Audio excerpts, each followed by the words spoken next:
বাড়ির মহিলাদের স্বনির্ভর করে তোলার লক্ষ্যে অভিনব উদ্যোগ নিলেন কেন্দ্রীয় শিক্ষা প্রতিমন্ত্রী তথা বালুরঘাটের সাংসদ সুকান্ত মজুমদার।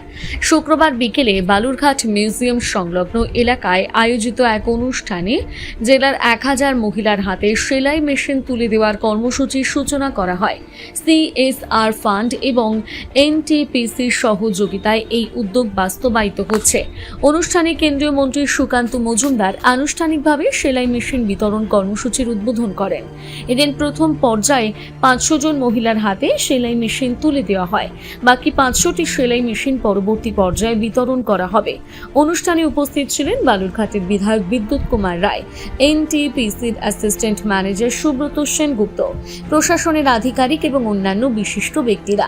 সুকান্ত মজুমদার জানান, শুধুমাত্র সেলাই মেশিন প্রদানই নয়, মহিলারা যাতে এই মেশিনের মাধ্যমে আয়ের পথ তৈরি করে স্বনির্ভর হতে পারেন সেই লক্ষ্যে তাদের বিনামূল্যে সেলাই প্রশিক্ষণের ব্যবস্থা করা হবে।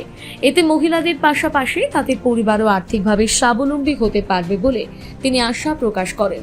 এই বিষয়ে কেন্দ্রীয় শিক্ষা প্রতিমন্ত্রী সুকান্ত মজুমদার বলেন, দেখুন, আজকে NTPC সহায়তায় মাননীয় প্রধানমন্ত্রীর শ্রী নরেন্দ্র মোদীজির যে আত্মনির্ভরতার স্বপ্ন, সেই স্বপ্নকে সামনে রেখে আমি যেটা বললাম যে NTPC প্রায় 1,25,00,000 টাকা খরচ করে 1000 সেলাই মেশিন আমাদের মহিলাদেরকে দেওয়ার ব্যবস্থা হয়েছে।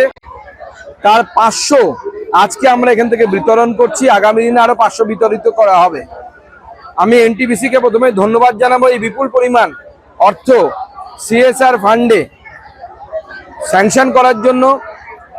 আমাদের মূল উদ্দেশ্য হচ্ছে যে এই মেশিনগুলোকে ব্যবহার করে আমাদের মহিলারা আগামী দিনে যেন তারা আত্মনির্ভরতার পাঠ নিতে পারে এবং নিজেরা আত্মনির্ভর হয়ে উঠতে পারে।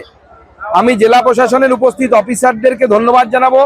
জেলা প্রশাসনের তরফ থেকে বলা হয়েছে যে তারা সহযোগিতা করবে যে সমস্ত মহিলারা, উৎসাহী মহিলারা ট্রেনিং নিতে অর্থাৎ প্রশিক্ষণ নিতে আগ্রহী, তাদেরকে প্রশিক্ষণ দেওয়ারও।